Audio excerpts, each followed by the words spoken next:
team loses, I don't see a reason to go in that direction. And I know I say that while Fnatic already has, but I very much feel like that is more of them playing with their food, if you will, than it is them, you know, reacting. All right, well, into the draft now. Game number 1 here as we get Team Freedom going up against Team Expert. Dragonshire will be the map. The Genji ban's interesting to me. I feel like Genji is one of the strongest picks on Dragonshire because he can pressure the mid lane to top lane rotation, but the Tassadar makes a lot of sense here. Freedom's shown that they're a phenomenal team with TAS Tracer, TAS Illidan, pretty much TAS with any hyper carry. So I'd expect them to go into something like that. If we see an early Dahaka from Expert, I would not be surprised to see Freedom shift into that 2-1-2 playstyle on Dragon with the TAS Illidan to match the Dahaka in the top lane. I mean, we always joke around with Freedom as well, that's saying that Kira is going to single-handedly save NA, and a lot of the time, I mean, even when we're talking to the players themselves, they're saying there is no animosity surrounding it. It's become a bit of a meme. He's no greater player on the team than anybody else, so by banning away the Genji here that he's quite proficient on, already giving him a lot of respect to start off with. And the Tassadar, for me, I can already have flashbacks of them talking about that TAS Tracer combination. Oh yeah, Nazmaz, I'd say, is arguably one of the best Tracers in the West. There's a lot of great Tracer players in both North America and Europe, but Nazmaz in particular just finds a hero and learns to perfect it. We see that with D.Va, we see that with Tracer, but yeah, with the Dahaka Oriole being picked up, the Oriole is a sort of deny pick, I imagine, with the Tassadar, but with the Dahaka being shown at this point, I would not be surprised to see something like an Arthas Illidan on this rotate. However, I don't really like the Arthas. The Arthas would be so that your Illidan doesn't have to play into an Arthas, essentially. And you don't have to waste your secondary ban. Yeah, exactly. To be able Your to secondary ban. It opens up the Right. draft. But the thing is, if you do prioritize the Stitches here with the Illidan, then suddenly you have a sort of counter-synergistic draft. The way Illidan wants to be playing is not necessarily the way you want to play when you have Stitches on your team. So Freedom has a lot of options here. I'm not sure what they determine to be the best, but the Oriole deny is really important from Expert, I'd say. It leaves them relatively open-ended. They could go into a secondary support later on, but the Oriole is very telling with how they're going to play early rotations, in my opinion. Like, I expect they go 1-3-1, where once the shrines spawn, they have the Dahaka just kind of taking damage top. I really like this opener. I wanted to see Zuggerg on Stitches or a noob, and when you have an Illidan, a noob is definitely the better alternative. I found that that's not necessarily that surprising when considering the context of the draft directly, but that is a rather large shift there for Freedom in terms of that priority that they did, again, forfeiting with that Stitches versus the Anubarak for Zugrug, but then transitioning into that high Illidan and not prioritizing things like to the Greymane. I do agree with you when knowing that, again, the Dahaka onto the other side, having the opportunity to transition to a 2-1-2. It does, again, kind of put that Freedom second ban. Do they have to commit it to the Arthas? I feel like that is very much the case, especially with that, you know, Arthas actually kind of soft synergizes with the Oriole as well. Tracer being hovered, they do not like playing against TAS Tracer. I'm just remembering exactly what Afero said. We love to play it, but we just hate versing it. We mentioned it before. If you've got that Tesla on that first rotation, it just becomes such a appealing option just to take away. And Nazmaz is just such a threat on that hero. If I was in Expert's position, I'd make the same decision. I would definitely be like, yeah, I'm just not going to deal with this. It's even though when I objectively look at Freedom's comp, with a Tracer, they'd lack wave clear. Yeah. It still doesn't matter. I just do not want to play against it. Wow. The Cassia ban, really interesting. They're already showing Illidan, and that means Freedom might be willing to go into a Greymane later. Yeah. I feel like the Cassia ban, for me, just screams Greymane. It screams, we want to pick it. You're showing Oriole as your support, so it's very unlikely you pick the Greymane just because he's such a poor hope generator overall in comparison with some of the other heroes. But yeah, like this is not really related to the draft, but before this set, I had a conversation with Kier about talent builds on Illidan, and I was like half memeing, but I was like, dude, I just want to see you go ham. Please go Battered Assault Unbound, just full ham build. I don't know if we'll see that from him, but I'd love to see that from him. Oh man, is it going to be full double support here now for Expert if they've committed to that Oriole? Or excuse me, with Paula? I wouldn't mind a Zaya here, to be quite frank. Yeah. I mean, Feel the Heat does a lot of work. It acts as... We watched Liquid do that, yeah. With the Well, literally, and I mean, it acts like a second Tassadar. It means you undoubtedly just crush bottom lane. Ooh, this is new. ETC. I really like the ETC pick here, actually. It's very punishing for the Illidan and the Anubrak. And, I mean, ETC kind of falls under the category where your team's execution has to be very on point for him to get value. But I think Expert is that team. I think just like Fnatic, when it comes down to those hard-to-execute comps, Expert's one of the teams that does it best. And kind of going back to the point I've made a couple times where Athero's like in the solo lane doing his own thing while his team just kind of wins the game, and he's not. Like, I was talking to him last night at dinner, and he's like, my favorite thing to happen in the game is when I sit top lane and I just try not to feed and my team just wins the game for me. And I feel like Expert's draft kind of sets that up perfect in a way. They have such a strong 4-man already. They could go into a last pick of Zarya. They could go into pretty much anything that complements Vala Oriole, and it'd be really, really strong, I think. Yeah, I agree with you. I do think that anything in that direction is essentially the world is your oyster kind of direction. Wow. Stukov, I like this a lot. This early on, I didn't expect them to have that kind of innovation for Freedom. It's not something that I disagree with. I personally feel that Stukov has a very big place in the meta as it currently stands. Whether or not he'll make it to this tournament because his youth into viability or at least acceptability into the HDC, but I like it as a response to what we see with that heavy healing and, more importantly, very easily interruptible high-value cooldowns. We haven't been able to see these matches really interact with one another, but I imagine Stukov's ability to shut down a lot of what ETC does. Just with it's a viral matchup, honestly. No, well played, well played. I like it.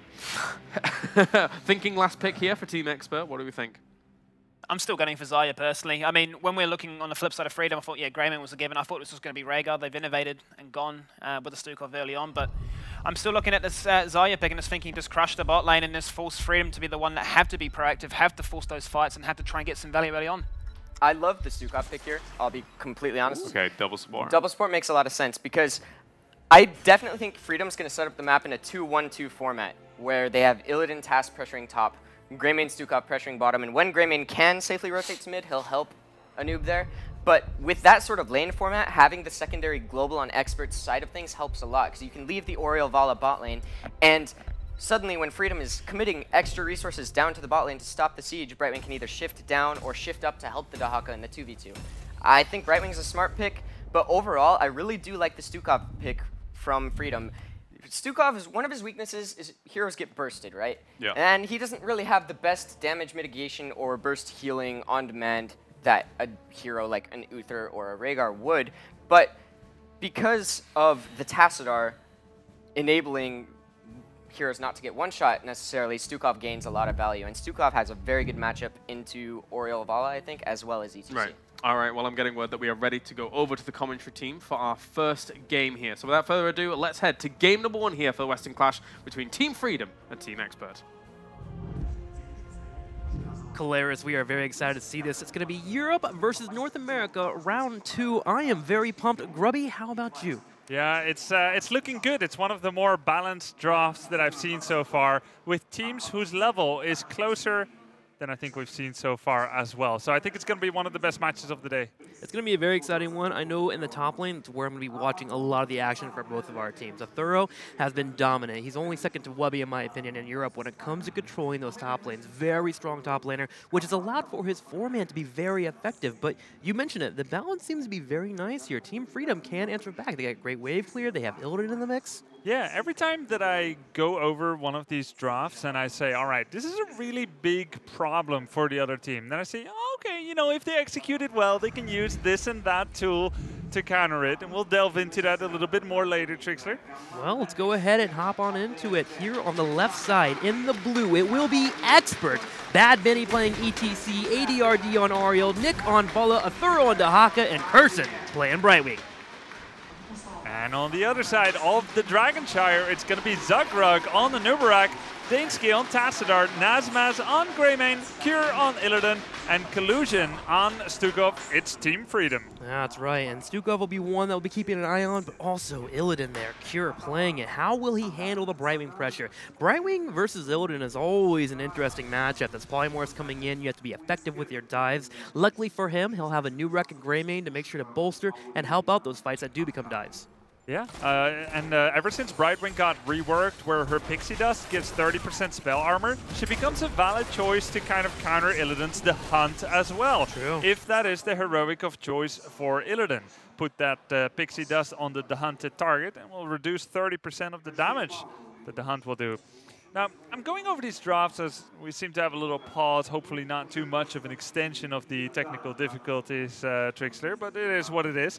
But we look at this, and one of the things that I always look at is Auriel. Auriel gains value the more melee targets the opponent has. Yes. Her swift sweep, her sacred sweep gains more energy, does more damage, and if you take Righteous Assault at level 1, which she did, you get cooldown reduction on that sweep. It is a powerful ability that will do between 300 to 600 damage on the center targets as the game goes on, which is a lot.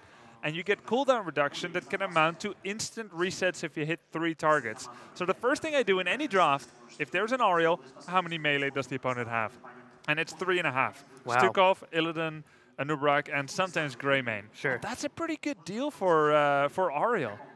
Yeah, she'll be getting the Hope busted out. Also there with Valla bringing in the multi-shot build, most likely at level 4 and 7 to help out the wave clear. You're right, there's going to be a lot of Hope to spare it, and on top of that, they'll have Brightwing on the side for damage mitigation. Exactly. The damage mitigation, the healing pulses, and then Emerald Wind at level 10, plus Crystal Aegis. 2 of the most powerful counter-engage heroics in the form of embedded in these 2 supports. Great counter-engage, and that's against a team that needs to get up close and personal to do any relevant damage at all. And that is a little scary for Team Freedom. But then you look at Team Freedom and you say, all right, you know, they have double support. They have Stukov's silencing arm, the lurking arm. Yes. And that is going to be key to disable all these tools. Well, Thorough here taking some damage in the middle, will be ganked, but Team Freedom unable to get the kill. The arm that you were mentioning earlier, a little bit too late there. Thorough was able to burrow and then unburrow and head back into a bush and get away from the fight. That was well done. It was a scary moment there for Team Expert for a second here.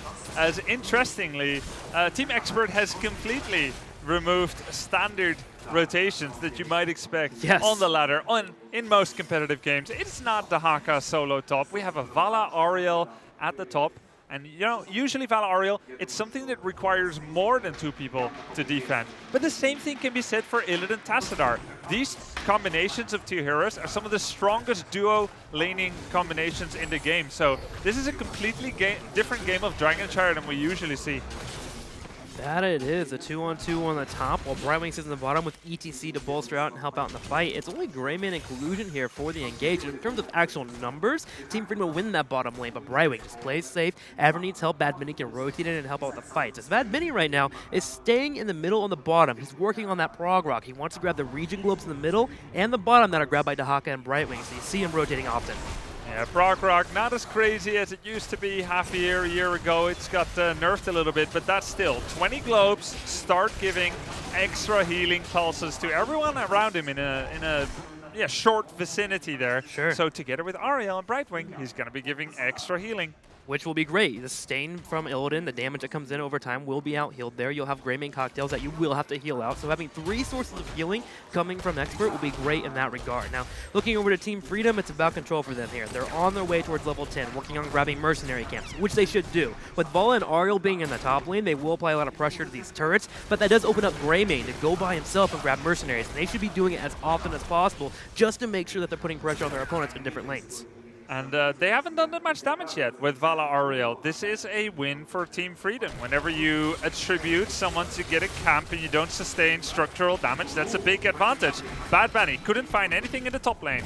Tries to go for the bottom lane here, but Anub'arak will shrug off the pressure without any problems. Yeah, the intention here from Expert wasn't to come down and get a kill, because their kill potential with the Haka ETC Brightwing is actually pretty minimal. The idea is to get 3 people on the bottom so they can clean up those giants, and that way they can move to the top and deal with the mercenary camps. But in the top, already, Team Freedom putting pressure on Expert, and they're looking for a kill. Oh, Cure narrowly dodges the Daemon Strike. It's huge when the Haka and ETC suddenly show up.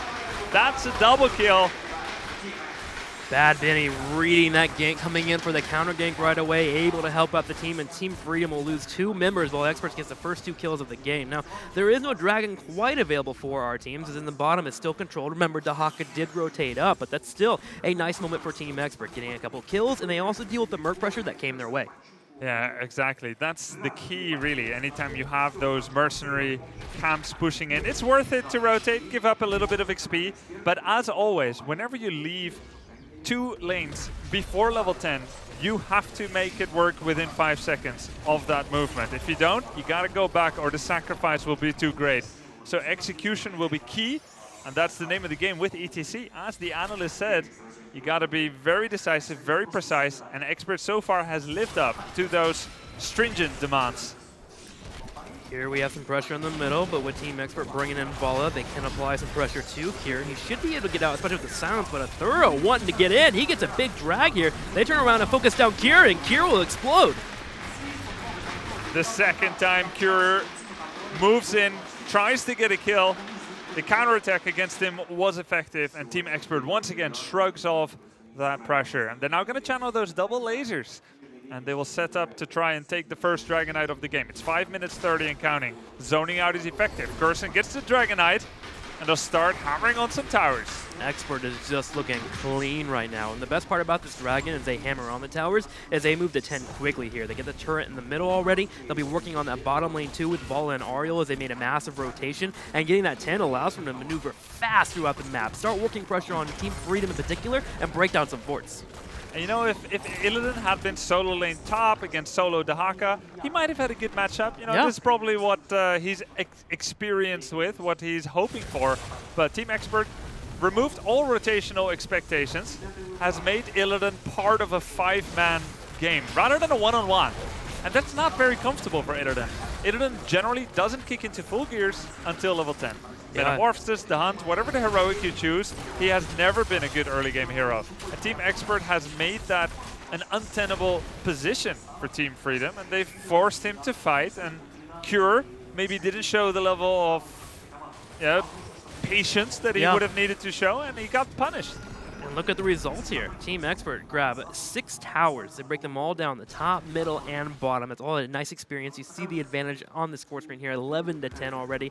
And they are setting up for even more aggressive plays. Grabbing the Giants here on the left side, start pushing in the bottom. You've noticed that Brightwing has taken over the duties of sitting in the top lane. They're just using that global to their advantage. Can phase shift in if Illidan ever does come in, because Illidan has chose the Hunt. Emerald Wind will be the choice for Brightwing.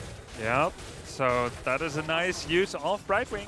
Dahaka is in the mid lane collecting essence, buffing up his enhanced agility.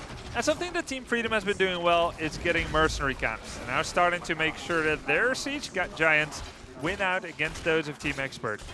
And Team Freedom, being down a level, having sustained 3 hero takedown losses, they need to think about when they want to come back into this game, because level 13 is not yet there for Team Expert. That means that this is Team Freedom's moment. Between now and the next 20 seconds, they need to try and make an aggressive move. And they're trying, you know. Yeah. They're trying to steal this camp, but Expert smartly disengages, recognizing it's a little bit too quiet in these forests. I suspect an ambush. Well, the best part about this, too, was Brightwing called out that there was an Illidan missing, so a Thorough went in the top right bush and checked out for Illidan being there. Illidan was in a spot where he could hunt in and make this a 5v4. So Expert was fully aware of this gank possibly coming in from Team Freedom, and they come back, defend, and wait for the level 13, as you were mentioning. So far, great macro play from Expert as they just look clean.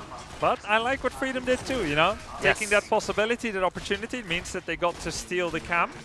The towers have been depleted of ammunition. And now I'd like to see Team Freedom apply pressure somewhere else. Either take the Bruiser camp or attack middle or top, because they have bought time in bottom, but they're rotating both slowly and safely. They are going for that Bruiser camp, and at this moment, Team Freedom wants to make sure they don't take the team fight since they're down a level. Team fights will be interesting for me. I mean, look at Expert. They have Mosh Pit. They also have Isolation here. If Isolation does land on that Greymane or that Illidan, that's usually a one-team fight right away. It is a skill shot you have to connect with, but we see it very often in Europe where a lot of members will use that Isolation, go in for a fight. Even hitting the support can be great, especially in this case. Not having a silence AoE set down is a win in my book. Yeah, I mean, if you think about that Isolation and maybe a Power Slide, they can momentarily lock down all cancellation of a mosh pit. True. By Team Freedom. Maybe pressure Nubarak.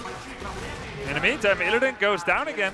Speaking of that Isolation, Illidan was on the top working on turrets, trying to get that 13 as Team Expert fainted pressure on the bottom. But with Dahaka sitting on the side coming in from the bush, they were able to pick off that Illidan with the Brightwing coming in and dropping that Polymorph. But I think it's not a big deal. It's always hard to survive unscathed through an entire level gaining. And as long as Team Freedom can deny the Dragonite, and I think they have the tools. Yeah. Illidan's going to be back again. He has the Hunt. They have level 13, so they've survived a very scary period. All they gotta do is hold on for 10 seconds more and they can take a fight. Don't give the DK away, but they can't. They don't find the opportunity to do so. Unfortunate there for Team Freedom. The Dragon has given up. Illidan was in a spot to hunt in, but it looked a little bit risky. They had Dehaka missing on the field, and they didn't quite know where ETC was. He was sitting in the bush right underneath from the fight as he walked away from the first power slide that he had popped out with Vala sitting around. Team Freedom decides to give up the Dragon to Expert, and Expert is hoping to make some progress here. They have the Dragon in the middle. They put Vala back in the bottom again, trying to pressure Team Freedom into a spot where they can break or lose a fort here, and that fort actually is going to fall in the middle. Team Freedom is not finding any opportunity to make a counter-argument to the vast, relentless momentum of Team Expert. They have not used the Hunt a single time yet. Just an example. Cocoon, not a single time yet. Very short cooldown heroics. Expert has not given that opportunity. They were looking for it here. You saw Zugrak, or Zugrug, a Nubrak here, getting aggressive. He wanted to get the Cocoon in, but remember, the latest change on a Nubrak has made that projectile range much smaller here. He was barely out of the way there for Vala to even get locked down with that. Imagine if the Cocoon hits on top of Vala and then Illidan hunts in. You have isolation, you have a kill possibility, but Team Expert just not giving the chance. Quest talents are nearing completion. Tassadar on the Templar's Will, the auto attack damage is already there. He still needs the range. We have vigorous reuptake, not even halfway done, which is interesting because it can be stacked passively. Outside of team fights, you can just heal burst your teammates all the time if you take a little bit of poke damage. So that's a pretty slow progression of that quest. Basically things that says Team Freedom not yet in full fighting shape. In the meantime, Bad Bunny does complete his quest. Enhanced Agility is almost done as well. So Expert is leading in pretty much every way. Well, good news for Team Freedom. While Expert does lead, once they get 16, they'll have a chance to fight, and they have yet to lose any keeps, which is always a good sign on Dragonshire to get that late game. And they do, of course, have globals available with the Illidan. Of course, they have to deal with Brightwing and potentially Dehaka coming in, but again, they always have the potential to make a team fight go their way. Yes. Team Expert is starting to get some progress, though, here. Another 4 going down. But that's kind of a mantra, right, Trixler? 3 keeps, 3 keeps. We still got 3 keeps. Yeah, exactly. We still have a chance. We're fine, we're fine, we're fine. Yeah. Everyone take a breath here as Team Freedom is 3/4 away from level 16. Illidan working on the top, and it's all about playing safe until then. There's no Dragon on the field. There's nothing they have to risk right now. Wait it out, get that 16, and then try to force a fight. So level 16 is coming closer for Team Freedom. You try to fight around talent equality, and Team Freedom is approaching that.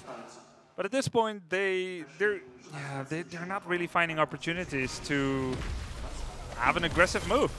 They're not losing by that much, but they are losing. And they can't let it get to level 20. At some point, Team Freedom needs to flip the switch. And you know what? If they can't find a comfortable fighting position, maybe an uncomfortable one?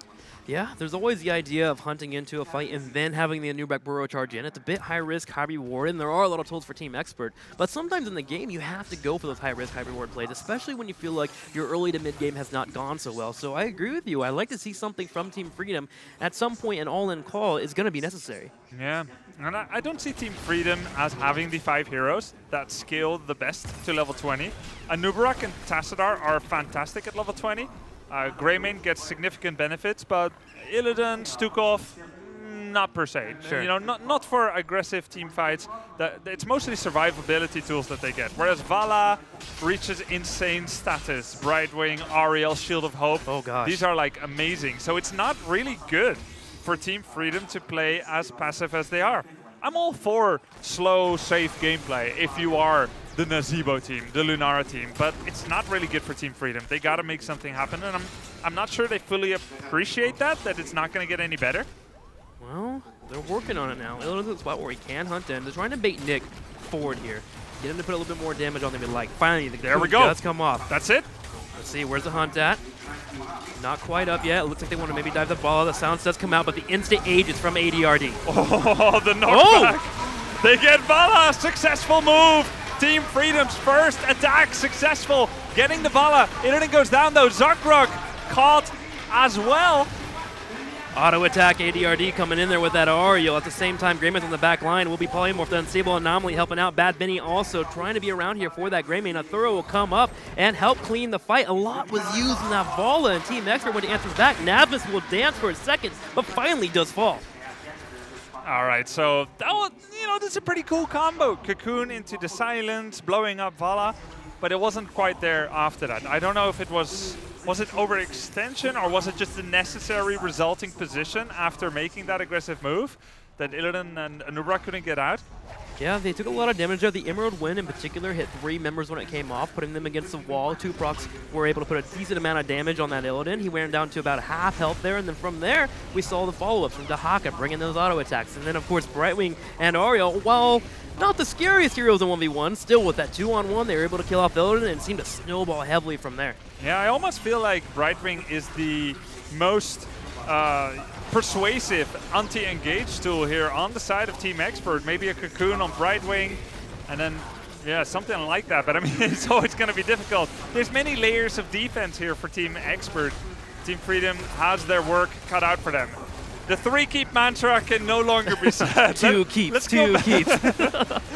go back to the 2-keep meditation tool. It's not quite as tranquil, but, yeah, it's something. It's something, and something is what they're going to have to grasp at right now. It's 20-18. In fact, here goes at the very top here. They're looking at a Thorough phase shift coming in from Brightwing. They're turning around and look at Nazmaz. Polymorph being hit as well, and Team Expert will defend there 20-18, but I like it. They try to turn around and fight quickly and get a pick off. Yeah, and that's still a good thing. Brightwing has the unfurling spray at level 1, doesn't have the hyper shift. That means that her hyper shift cooldown is long and it's not reducible, so forcing globals is always a very important part of combating them. True. Otherwise, they have the full flexibility to teleport anywhere and anytime they want to. Somewhere in the next 20 seconds, they could try to make another move where Brightwing will not yet be available to save that person. And that's really pushed forward with Illidan right here, using the Haunt, his cooldown reduction. Already it's back up here after a couple of auto attacks on a minion field, so if they find another moment where Dehaka is overextended, they can go in for that fight. It'll be a bit of a risk before 20, but it is an option to them. Now, a quick pause here as we get set up, but as we move into level 20, do remember we got Bolt here for ETC. He will be moving forward, setting up for those power slides into Mosh Pits. And speaking about Mosh Pit, a lot of people think that if you have it available, you should try to use it all the time. Yeah. It's been used as more of a threat here for Bad Benny, showing up, getting in the back line, dancing around, and forcing his opponents to retreat and save abilities to try and stop it. Yeah, you ever had that? Anyone in your Hero League games say, use Mosh Pit on cooldown? Yes, just drop it the moment it pops up, man. You want to make people dance, but sometimes people just don't want to dance. You don't have to make them. Just have the threat of dancing be around. I mean, some of us are introverts. If you had the threat of us dancing, we're not going to touch you. I get it, man. I mean, back when I was a teenager, I'd go to a rave party maybe once a year. Makes it all the more special. Grubby at a raid. Oh, yeah. That is something I want to see. That's for sure, man. We'll have to find a video if it's somewhere around with you. But yes, that bolt into Mosh Pit is available. The power slide to set up for it. You'll have to probably grab that Stukov and make sure you're in a spot where you can do it, and also be around where Anub'arak has already used his abilities. But at level 20, there is a good chance that Anub'arak will have a lot of CC. Stukov, the new support here in the Nexus, Trixler. Collusion, he's only at 32 out of 50 stacks on that quest. Yeah. We're looking at a game time here of, well advanced, over 15 minutes, and we're at level 21 versus 18. And you haven't completed the quest yet. It does not require enemy participation. All you gotta do is take a little bit of poke damage from a minion, heal your allies. There is a risk. You use Biokill Switch, it goes on a 16 seconds cooldown. That means you won't have it in a fight. You're against the expert, so you don't wanna risk getting bursted down shortly thereafter, but it still shows to me that maybe it's slightly too experimental bringing out Stukov where Rhaegar would have been available. I wonder. Yeah, a bit curious as to why that hasn't finished up. I feel like in my experience that's usually done by the 13 mark. By the time you get level 13, you're good to go. Now we're almost at level 20. Of course, in our experience, we're not usually against Team Expert. Yeah. But still. Think about it. It's Dehaka and Brightwing against those lanes. They weren't really applying too much pressure. Their jobs was to soak and make sure that they don't get into a fight. So maybe Expert has been aware of that quest talent and has made sure not to allow for Team Freedom to finish it off. But yeah, maybe like wave manipulation, no senseless poke damage against Team Freedom, that they could make use of it. Now, we had a little bit of microphone problem, but it looks like it has been fixed. Sorry for the delay. We do appreciate your patience. As this, it looks like everyone is ready, so we should be jumping right back into it. making sure both our teams are ready to go as we go into the exciting conclusion of this game. Now, for Team Freedom, it's all about trying to get to that level 20, but they have one thing to consider. Dragon Knights, about to spawn here pretty soon. Yeah, he is not yet finished with his work of axing down those buildings. And the game does go on as attested by those sounds. We have a pretty big bridge to gap here, gap to bridge. Yeah. Here for Team Freedom, as they are a full level away from level 20. So they got to group up and go where they are not expected. They're baiting Illidan here. They're in a spot where they hope that maybe Dehaka will overextend, but Thuro, he is a use of this. Look at him staying near the turrets, sees that he's been rebuilt. The turrets will be focused down on the top lane. This is good additional experience Team Freedom needs. Bad Benny's on his way to the top lane to help out if need be, but not going to force anything, while Team Expert decides to grab the Knights in the bottom. This will push on the pressure in the bottom where the catapults already are, which should open them up to grab the shrines when they spawn relatively soon. Yeah, so with this move, Team Freedom has decided that they need to deal with the problem that is showing up. This is indeed too much to ignore. I fully agree with them. It also means they're going to give away map control for a little bit. Team Expert is now going to apply top pressure with the Bruiser, which will become an issue in about 40 seconds or so, maybe a minute at the top keep. But still, Team Freedom is closing in on level 20. Dragon Shires are announced and coming up in 3 seconds. And Team Freedom has basically achieved their goal of level 20. Good, they finally get it here, but will they be able to interrupt this Dragon? Team Expert took all 3 lanes and shoved them as much as they could. Not for the idea of trying to get experience, but to get vision on their opponents. If they see them anywhere on their side of the battleground, they'll be able to move in and grab the Dragon. In fact, they do so. Bad Benny gets a Dragon here in the middle, and keeps / potentially Core will be under siege. Yeah, I feel like Team Freedom a little bit dropped the ball here because they try to be perfect about cleaning up, and I feel like maybe they should have just left their house in a little bit of a mess. Leave, there's a rush, the train is going, the Dragon Knight is being captured. I'm not sure that was okay to give up. On the other hand, they have a defensive position now. They turn on Twilight Archon. Every auto attack increases the cooldown of Archon. That means that if he plays it well, he will keep that timer up. Look at that orange bar, it keeps getting it up. And this is a very powerful tool. Archon does so much damage.